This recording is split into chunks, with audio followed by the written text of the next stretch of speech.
The roofing industry is broken, and we've got the fix. At Hire a Pro, we help homeowners do the same thing a roofer would do when it hails on their own house. Own the project, delegate the tasks, and keep the compensation. But you don't have to take my word for it. You could ask Chrissy. Chrissy, how'd it go? It went great. You educated us on how everything worked, showed us behind the curtain, so to speak, and after our $25,000 roof was replaced, we walked away with almost $6,000 for the work we put in.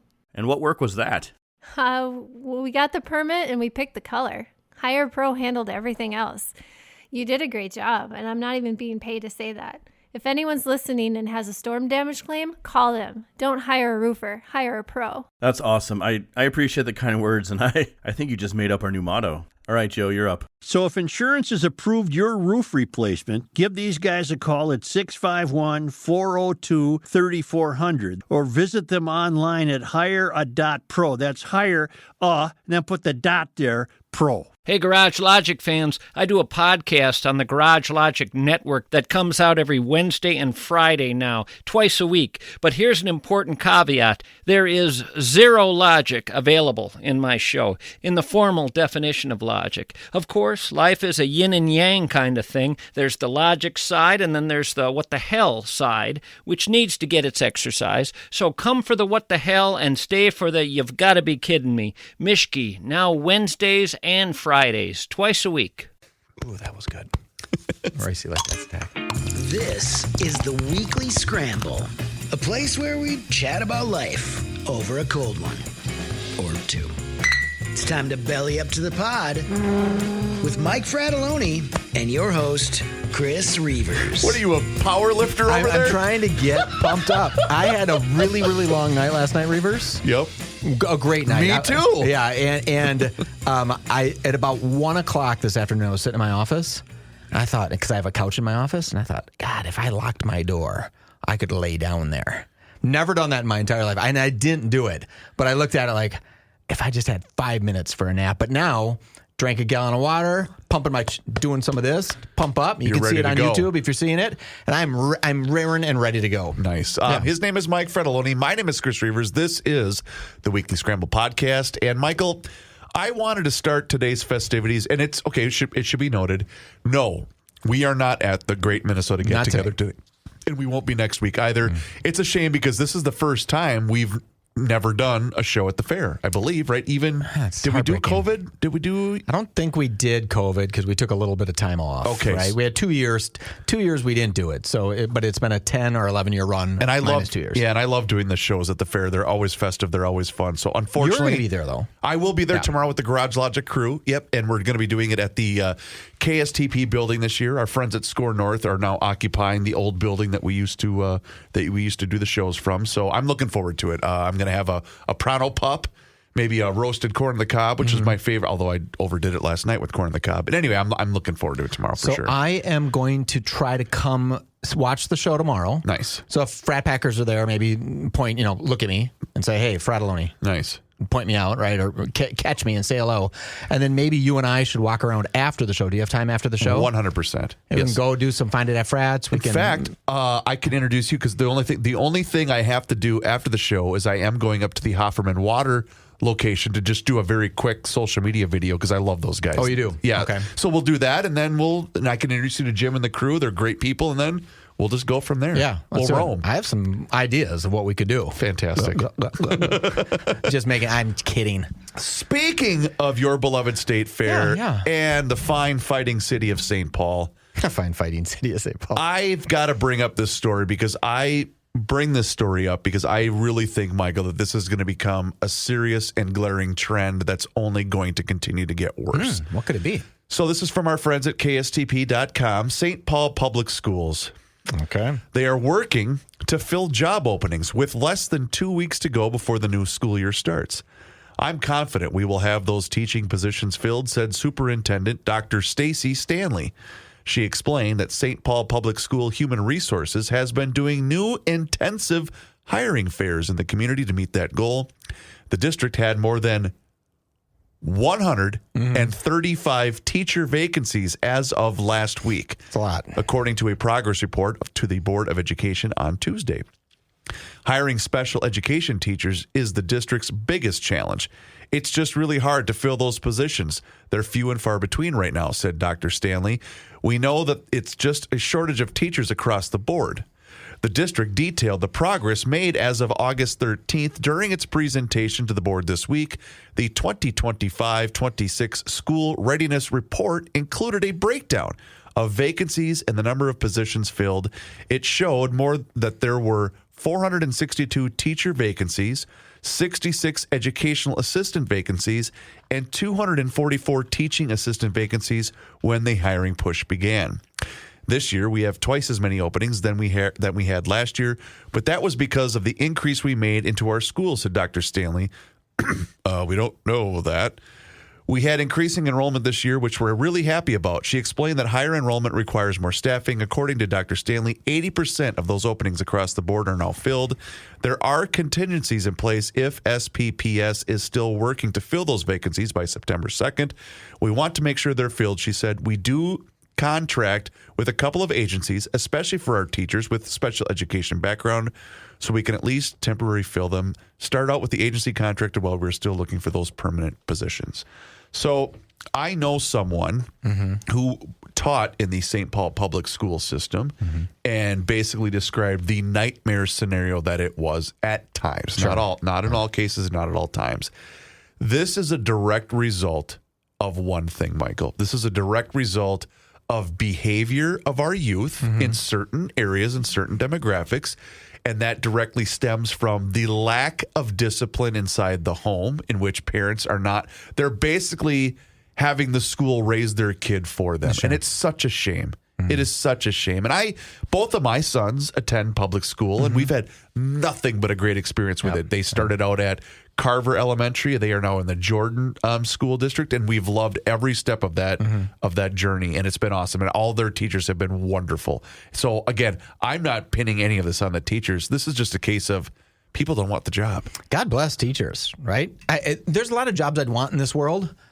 Being a teacher, spending time with 31 9-year-olds, 8 hours a day. Right. No thanks. Well, not even a chance would I want to. I couldn't do that job one day. And I love coaching. I absolutely love it. But we all have kind of a common interest. They're stupid, though. We all.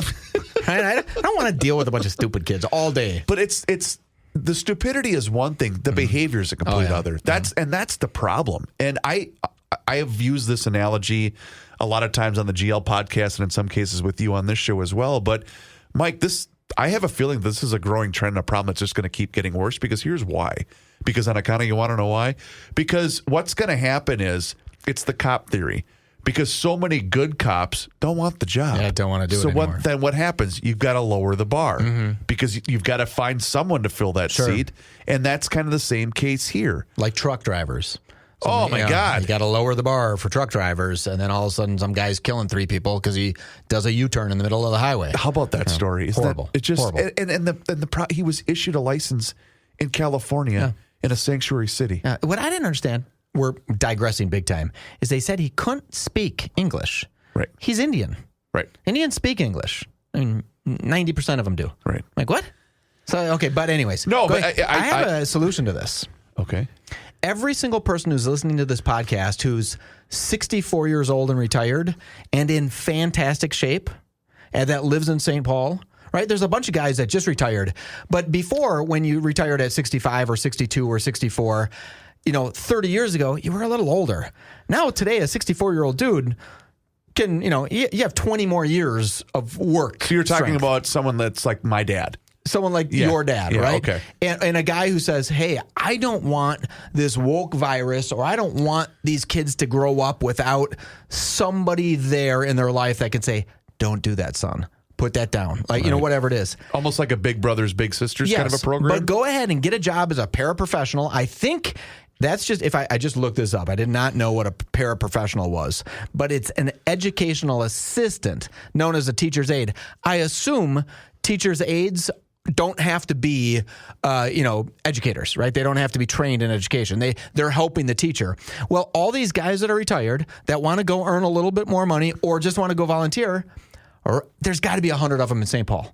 100 of them that would say, you know what? I want to make sure 6th graders make it all the way through 12th, right? And if I can catch them at 6th grade, when you look at the studies, Reavers, and I talked about this, I think, the other day on the show, that if you measure literacy rates in third grade, it has a direct correlation of how many beds you'll need in jails.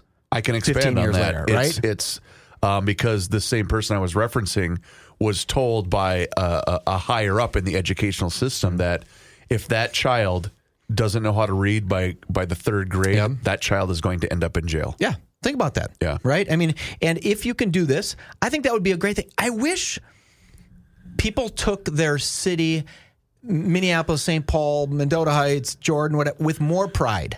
And they said, you know what? I was walking down the sidewalk, right? So my office is right next to Flaherty's in Arden Hills. Okay. Right? So I went over there, had a burger at Flaherty's, and walking back, and there was empty bottle of water on the ground. And I just picked it up. Right? And I thought I was basically giving myself high fives, like, oh my God, like I just did the nicest thing. Like I am the world's best citizen of Arden Hills because I picked up the bottle of water. And I thought, that's too bad that we don't have shirts that say we are St. Paul. Right? And guys that are retired, that worked at Ecolab and have all this experience and can read, right? Go to the school with the 6th, 7th, and 8th graders and say, hey, let me help you with that homework. Sure. Let's do this. I'm here for you. By the way, here's what I did in life compared to what this teacher did in life. But right? do you think, though, is it reciprocal? Because I think in so many cases, that child, and again, I don't want kids to fail. I want kids to succeed. No one wants kids to fail. But I also think that it's been ingrained in their heads that the system is working against you. You don't really have a shot to do anything of substance in life. And that, again, comes strictly based upon the environment in which that particular child is surrounded by. Mm-hmm. Yep. At least that's how I feel. But my point is I think It's the to city of combat St. that. Yeah, Yeah. I think the city of St. Paul could say, hey, St. Paul, everybody in St. Paul, I need 100 volunteers to help us out in the schools. I need 100 people that can come in, work 3 days a week for 4 hours a day. I need you to come in. And I guarantee you there's 100 people out there right now that would say, of course. What days do you need me? When do you need me to show up? When do you need me? And just do it. Don't do it to get paid. Do it for civic pride of St. Paul. I had this other epiphanal moment. I was watching some kids outside of a school. That school was a little rough, right? And I watched some kids. And I said, wouldn't it be cool that if you were a smart kid in the school, you had to wear a Navy sport coat with a little emblem on the pocket of your school? And they said, hey, you're in the top 1% or 5% of kids in this school, 10%, whatever they pick. Right. You're in the honors program. You have to wear a sport coat to school. And get kids thinking, oh, I'm one of the top talent at this school. And oh, by the way, so is Jim and Jenny and Sarah and Jamal and all these other people. And I see them because they have to wear sport coats. And start ingraining the thought of you're a professional, you're skilled, you're bright. Oh, by the way, if you want to, I know you don't want to wear a sport coat, kid, but if you get 2 more A's on your next report card, you're going to be in the group that wears sport coats too. My kids would hate that. But I don't give a shit because it's not for kids to pick whether they do it, right? We know what's best for them. I swear to God, you go over to Central. Central has this gifted program, right? They have some incredibly smart kids at St. Paul Central. It's like a magnet school. Throw all those kids in sport coats. Throw every single one of them in sport coats that they have to wear at school every day. I mean, I don't care if they have a white shirt and sweatpants on, they're wearing a sport coat. And it wouldn't, and everyone else would, I'd look at them outside, standing there in the street corner, a kid in a sport coat. I'd say, hey, congratulations, you're one of the top 10%. I would say, and then I would have pride in St. Paul.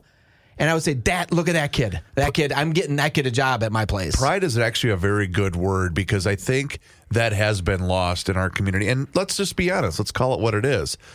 The St. Paul that you grew up in is gone. It's not the same St. Paul that it is right now. And that's because I don't even know what the percentage breakdown would be, but I can speak for Minneapolis that I would bet what percentage of the people that currently reside in Minneapolis either weren't born in the city or weren't born in the state at all. I mean, it's got to be a pretty significant number, whether it's people like me that at one point I did live in the city, but I grew up in southern Minnesota, or is it people that are either from a different country, a different state, whatever the case might be.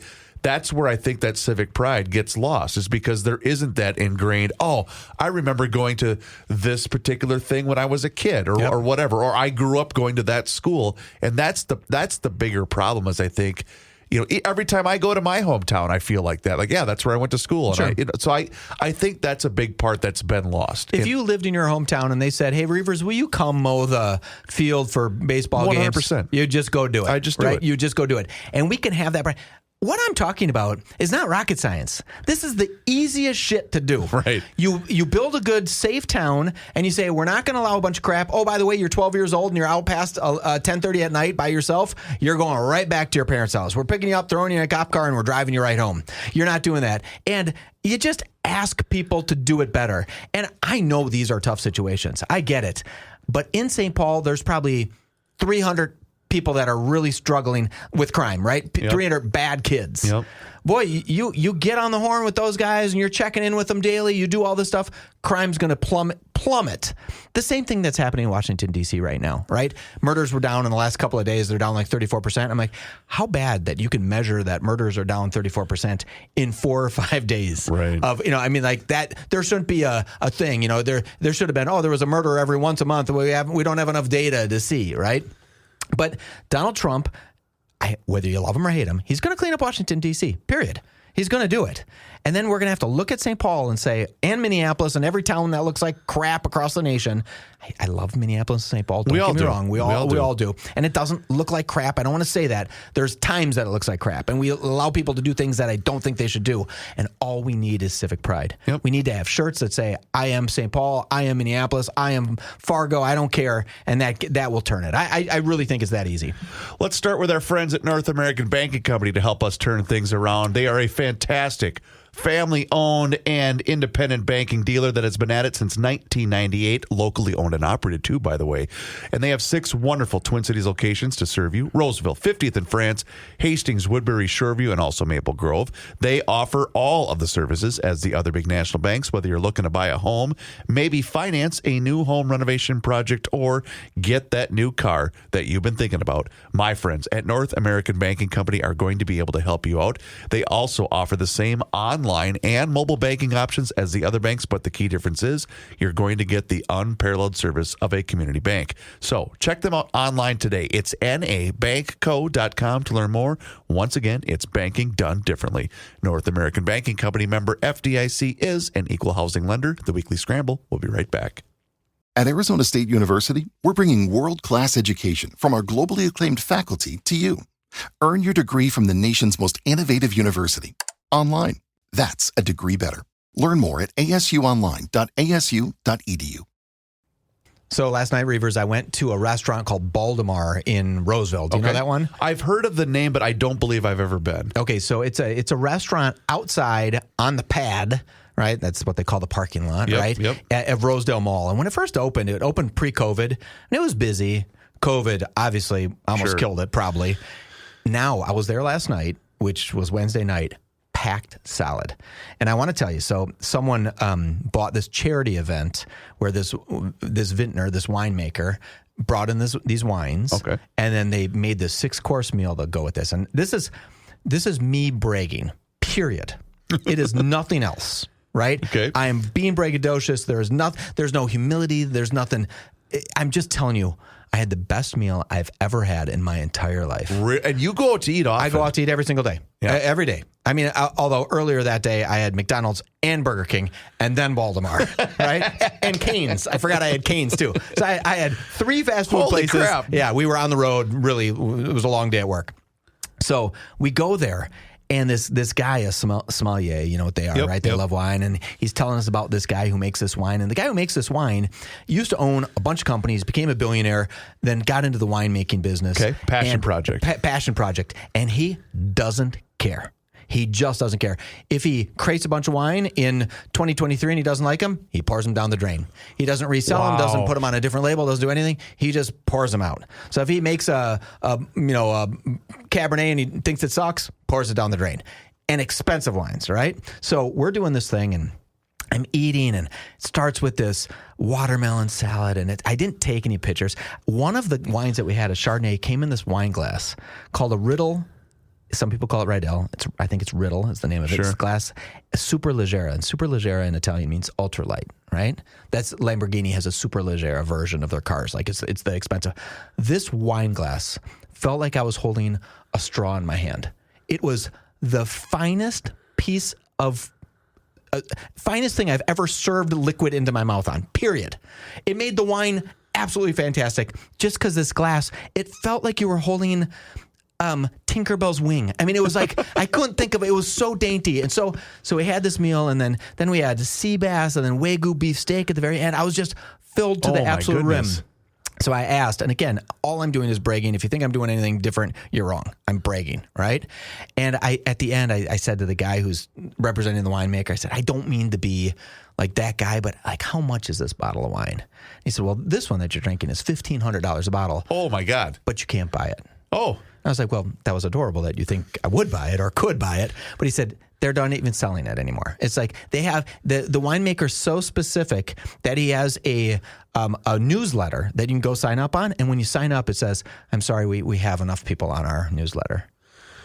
So it's a very exclusive. And it's not the winemaker being a dink. It's the winemaker saying, I'm making the best wines. We're sold out for years.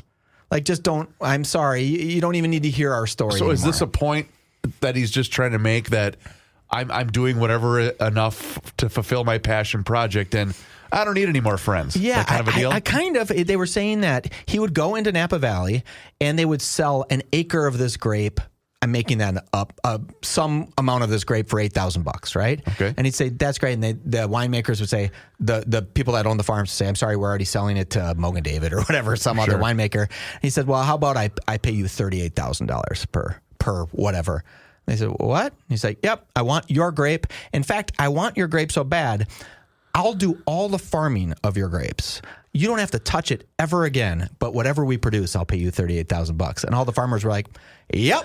Sounds go ahead good. and take it, right? I mean, it was just, he just went in and bought the market. So if you have a chance to go to Baltimore, right? If you have a chance, there's a guy that runs it. His name is Michael, the nicest guy, the best restaurant. It was absolutely stunning.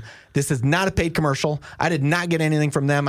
I'm sure the meal had to be thousands of bucks. I didn't pay for it. Someone else did, right? It had to be thousands of dollars. It was absolutely fantastic. And I know we're going to look at that restaurant experience compared to another restaurant experience, right? Well, it's funny you mentioned that, Michael, because that is exactly where I was going to go. And it's one of those stories, Mike, where you say, doesn't anybody read the news? Yeah.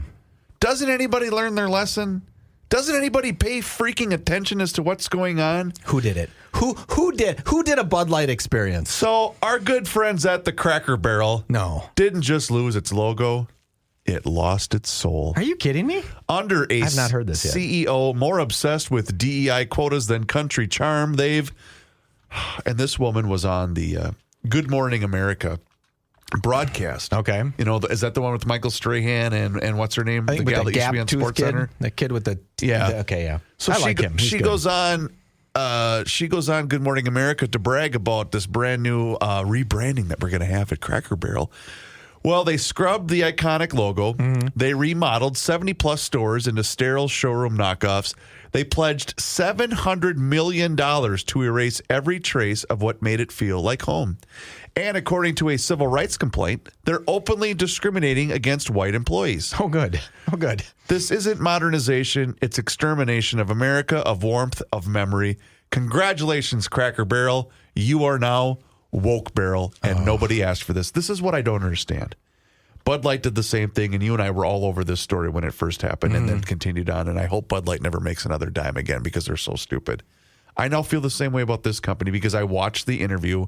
I was going to play a portion of it, but bleep this woman. Sure. Don't you understand who your base is? Yeah. Do you not It's understand? called Cracker Barrel. I mean, a bunch of white crackers. Isn't that what it's for? Probably. Who knows? That was a joke. That was not a bad one. That wasn't bad. But the problem I like is, a good Cracker Barrel, actually. who doesn't? Yeah, they're pretty good. You know, when we used to go out for dinner, Sure. we'd go to the Cracker Barrel in Lakeville as a family when we were younger. It's kind of fun. Yeah. But again, your clientele are not a bunch of hipster wannabe uptown people that would go along with this crap. Your base is the hardworking blue collar family that just wants to go have a good meal. Why do companies continue to do this, Mike? I really have no idea. I don't know why. I looked at the logo change. That was one of the big things, right? There was a guy leaning against a barrel, and it said Cracker Barrel, Old Country Store, right? And it just looked like a good old guy leaning against a barrel, sitting in a chair. Now it's a little bit, you can't even really see the C in the word cracker anymore. Right. And, okay, I get a logo update. I could see, maybe sales are really declining, and they said we have to do anything to get these sales back. But if they could have learned something from the Sydney Sweeney jeans commercial, American Eagle, right? American Eagle stocks up 40-some% because they brought this gal in. They could have gone that direction, right? If you're going to get press, if you're going to get bad press, have it be bad press that a whole bunch of people that use your restaurant love. Well, right? according to CNBC, Michael, shares of Cracker Barrel Old Country Store plummeted roughly 10% on Thursday, that's today, after the restaurant unveiled its new logo earlier this week as part of a larger brand refresh. The new logo removes the image of a man leaning against a barrel that was prominently featured in the original, leaving behind just the words Cracker Barrel, as you mentioned, against a yellow background. The phrase Old Country Store has also been removed. The company said the colors in the logo were inspired by the chain's scrambled eggs and biscuit. The change is part of a strategic transformation to revitalize the brand that started back in May of 2024. Under that mission, Cracker Barrel's brand refresh includes updates to visual elements, restaurant spaces, and food and retail offerings. Cracker Barrel said in March that the refresh will still maintain the brand's rich history of country hospitality and authentic charm that has made the brand a beloved destination for generations of families. The thing is, people don't understand that just because you have a thought and an idea and an insistence upon, that doesn't resonate with the people that keep your doors open. Do you think the marketing people that did this went to the fine people at Cracker Barrel and said, here, we have some marketing ideas? But do you think any of them ever were true guests of a Cracker Barrel? Or were they people like, oh yeah, we went and saw the store experience, but would they actually ever go buy a meal? Would they ever go there as a restaurant, right? I bet you anything. Here's my question for you, Reavers. Go ahead. If Cracker Barrel would have said, we're going to come out with a Donald Trump cheeseburger, Diet Coke, fries, and a stuffed animal that looks like Donald that we sell in our Old Country Store, they would have gotten a ton of bad press.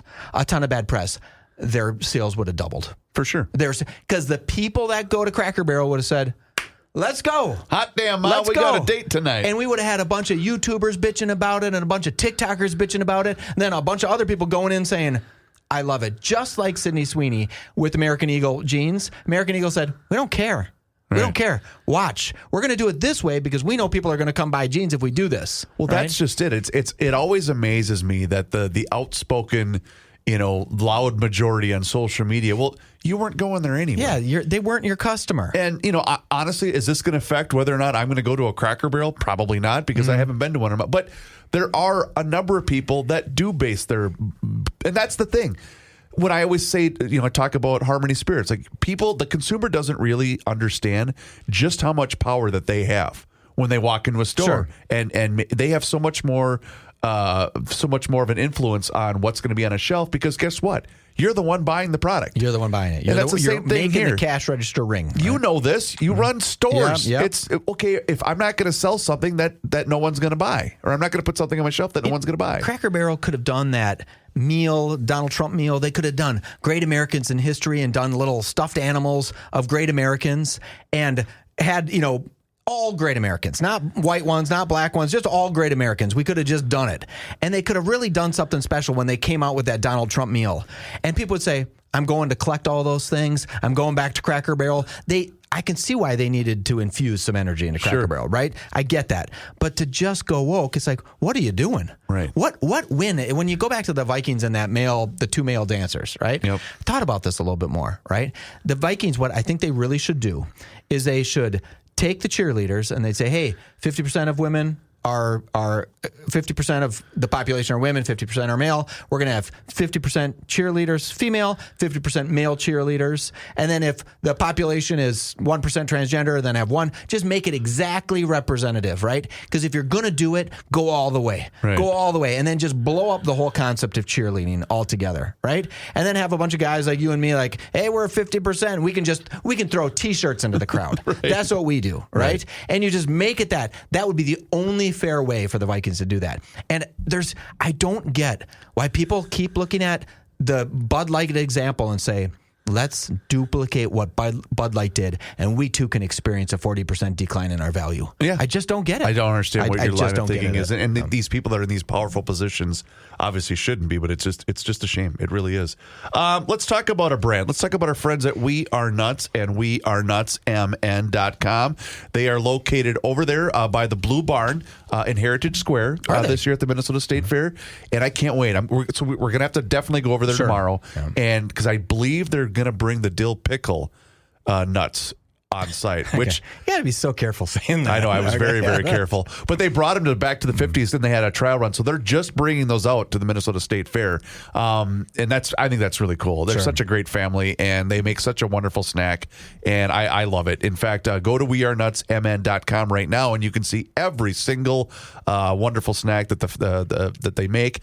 And I'm a big fan of the maple bourbon toffee almonds. I've become addicted to those, so that reminds me I've got to stop into Fratelloni's to pick up some more. But you can pick them up at Fratelloni's Hardware and Garden Stores, Max Hardware, Lunds and Barley's, and Kowalski's. And they also do have a locator on their website. And you just type in your zip code, and you can find your nearest location. And if you're going into a Max store, I know that more orders are coming in because they were sold out of a bunch of stuff. Oh, wow. Reverse. Our show is going all through the Midwest. That's cool. Because this was Sioux Falls, Watertown, South Dakota, Olivia, Minnesota, Fargo, selling, not out, right? They're not out of everything, but they were like hustling to do orders. That's so cool. And we know that. We know people are listening to the show and going and buying up there because they're putting it on the Frat Pack. It's so cool, yeah. It's really, really cool. Yeah, I'm going to see them tomorrow. That's going to be great at the State Fair. Yes. That's a great spot to buy them. For sure, for sure. So anyway, but if you're not able to either make it to the fair or any one of those locations, maybe you live out of state, just place your order online at wearenutsmn.com. The Weekly Scramble. We will be right back. Michael, I really didn't want to rip the Twins. Why? I just don't. I love baseball. Are they still playing? I love the Minnesota Twins. Well, yeah, they're in the process of getting swept by the Oakland A's, or Sacramento A's, or whatever they're called. But I had said on the GL podcast weeks ago that when the Polad family announced that they were no longer going to have the team up for sale, but they were going to take on a couple of limited partners. Sure. I looked at Joe and I said, I freaking told you so. Yeah. He said, what are you talking about? I said, I guarantee you this family, because I'm going to be calm, because you're passionate about this. I know people that have worked for Joe Polad. Okay.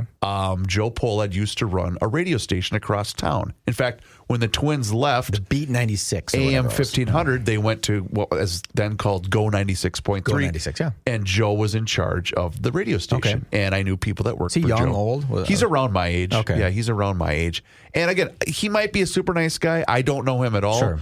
But everything about his tenure at the helm of this organization has been nothing short of a colossal disaster. Well, is that fair? Do you think he's the decision maker? He was the one that wanted to do the rebranding. It's a new era of Twins baseball. Everyone went to the Mall of America and looked at the fancy new uniforms, which is fine. Sure. That's fine. That's what you got to do. I got no right? problem. I hate the City Connect jerseys, but that's fine. Yeah, everyone hates those ones that they were were on Friday night. God, they're so bad.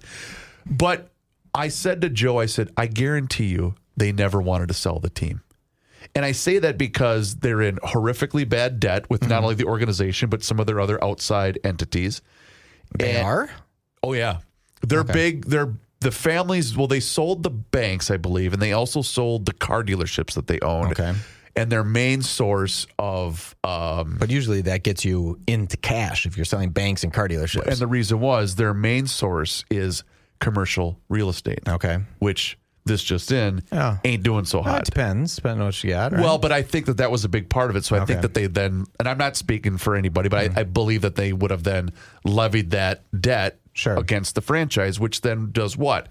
It limits what you can do as a franchise, which, and again, I was fine with the moves that they made. I really was. I wasn't sold off 40% of the team. Yeah, because the thing is, you weren't going anywhere this year. You definitely weren't winning the World Series. You were going to be lucky if you were going to just make the playoffs at all. And you know what? Then go get a bunch of young, controllable talent. I was cool with that. If they were going to make the playoffs, that means they had a chance, a chip chair and a chance. Sure. Why wouldn't you try to go buy at that point in time and see if you can make a little bit more of a playoff run? That's the point. And I think they needed a little bit of a shakeup in terms of, because sometimes, even though a player might be a star player and making a lot of money, that player might not be good to be around to other kids, especially young ones. Sure. And I think that was an addition by subtraction. Of course, I'm talking about Carlos Correa because, again, he's a guy that's won at the highest level. He's a very good player, but he could tell, well, this isn't going to be any good for me, and he wanted out. Yeah. Well, then go. Get out of here. Yeah. I don't want you here then. If you don't want to be here, don't be here then.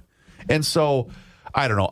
When that story surfaced, I think it was a Bring Me the News story. When that story surfaced, I just went, are you freaking kidding me? And that's such a shame because all you did then was again, just like I was saying about Cracker Barrel in the previous segment, all you did then in that situation was you lied to your fan base. You completely pulled the wool over everybody's eyes, and you're now acting like you're the savior. And I guess the larger point, Mike, is every single step that they've tried to do in this, it's almost as if someone said, this is the worst possible thing that you can do. Because the statement that was released by the Pohlad family was, we want to be the ones here. No, you've already angered the fan base to the point that no one wants to go to your games. People are not, I know so many diehard baseball people that have said, I will not spend a dime on this product until the ownership changes. How long have the Pohlads owned the Twins? I believe, wasn't it acquired in 1984? Okay, I'll believe you. 84, 85, something like that. Why can't they just embrace Minnesota, which they have, right? They have $3.8 billion. I'm reading this on the Forbes 400. $3.8 billion. They can go ahead and create a great team, a better team than we've had. We've had some great times with the team, right? They did some great things. But maybe this Joe Pohlad's not a bad guy. He just has other siblings or other family members saying, hey, let's dump this thing. This is a loser season. Well, the other point, too, is that I don't think people truly understand just how much trouble the sport of baseball is even in. Because just from a strictly financial aspect, the competitive balance in the league is so just – you've got 6 teams that basically have, 90% of the league spending. You're going to feel like a fool. Okay. Because you know what the Pohlads did? They said, Joe Pohlad said, I'm not selling this. I'm not selling this team. We're going to put a team together, and in the next 4 years, we're going to win 2 World Series back-to-back. And then we're going to sell not for $1.4 billion, or what did they think it was going to sell for? $1.7. $1.7 billion. We're going to get $3.7 billion. They're going to make an extra $2 billion because Joe, mark my words, said, give me 5 years, and if I don't give you 2, not 1, if I don't give you 2 World Series wins, then let's go ahead and sell it. And it does make sense that if it was at 1.7, someone said, we have kind of a turd team here, relatively, and it's worth 1.7. What if we do something special with it? Will it be worth 2.3, 2.4, 2.5? And actually have a TV contract. And have a TV. I mean, they might be able to get more value by taking it off. Is that possible? I don't know enough about baseball, but maybe he's the guy who said, screw it, we're going to make this team a winner. You know what? Team. That's actually not a bad theory. Really? That's not That bad. might be the only take on baseball I've ever had that you've agreed with. Okay. I was on a conference call today, right? One of those Zoom calls. Yeah, you're busy. Yeah, and I made a joke, and it seems I'm not funny. Not even remotely. Reavers, you are the best. Thank you, Michael. Please do us a favor, rate and review the show wherever you happen to be listening to the Weekly Scramble podcast. It helps other people find the show, and it really does help us out as well, and we truly do appreciate it. His name is Mike Fratelloni. My name is Chris Reavers. Thank you so very much for tuning in. We'll talk to you again next time, and enjoy the State Fair. Until then, cheers.